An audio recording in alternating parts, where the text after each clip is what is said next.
Do you think it's 7.1 growth rate in India in a quarter, one of the tight slap to Trump's debt economic remark?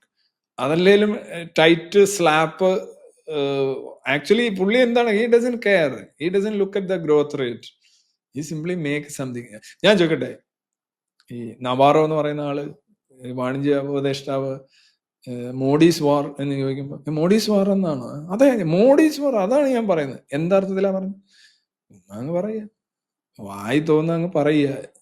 Just they want to insult and provoke Indians or Indian government. അത്ര.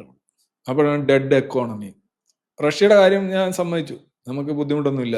വസ്തുതാപരമായിട്ട് നോക്കുകയാണെങ്കിൽ Russia 2 trillion economy ആയിട്ട് ഇങ്ങനെ വെറുതെ യുദ്ധം ചെയ്ത് നടക്കുന്ന തെമ്മാടിയെ പോലെ നടക്കുന്നത് റഷ്യക്ക് മൊത്തത്തിൽ ഇൻ ലോങ് ഫ്യൂച്ചർ നല്ലതല്ല. റഷ്യൻ ജനങ്ങളോടൊക്കെ വളരെ സ്നേഹവും വെച്ചുകൊണ്ട് തന്നെ പറയുകയാണ്, ഇങ്ങനെ ഒരു ഭരണാധികാരി, ഇങ്ങനെയുള്ള ഒരു മൂവ്, ഒരു direction they are heading to, I think it's not an ideal one. അങ്ങനെ നോക്കുമ്പോൾ ഓക്കെ, റഷ്യയുടെ കാര്യം ഓക്കെ. പക്ഷെ വാട്ട് അബൌട്ട് ഇന്ത്യ? ഇന്ത്യ ഇത്രയും 140-145 കോടി ജനങ്ങളുമായിട്ട് ഇങ്ങനെ ഇത്രയും നല്ല ഗ്രോത്ത് റേറ്റുമായിട്ടൊക്കെ കയറി വരാൻ ശ്രമിക്കുന്നില്ലേ? ജനാധിപത്യമുണ്ട്.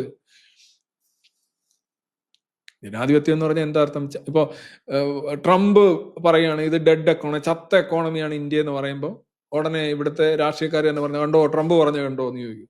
ചൈനയിൽ നടക്കും അത്, റഷ്യയിൽ നടക്കും അത്? ഒന്നും നടക്കുന്നില്ല, രണ്ടിടത്തും നടക്കില്ല.